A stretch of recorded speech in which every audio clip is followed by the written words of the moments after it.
Hello everybody. Today I want to show you how to extract files from a Debian package without installing it. Let's start. First of all, I search for the package.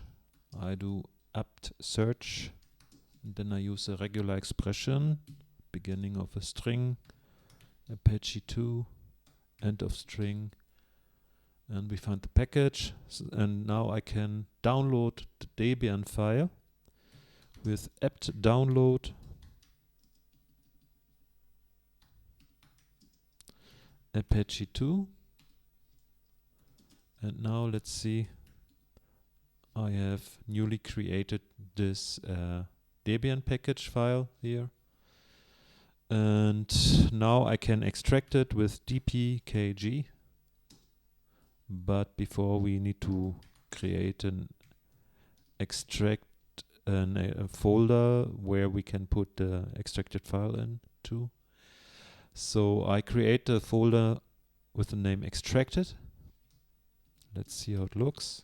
It looks like this now. And now I call dpkg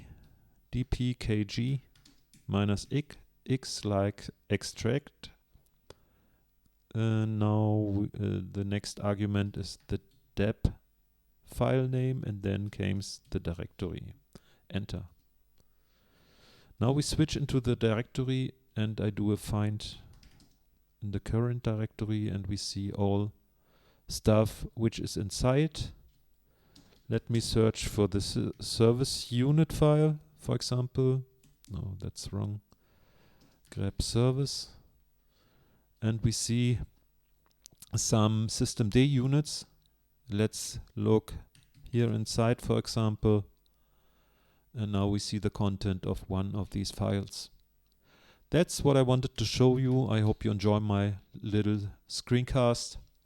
Give me a thumb up if you want. Subscribe my channel. Subscribing is for free. Thanks for watching. Bye bye.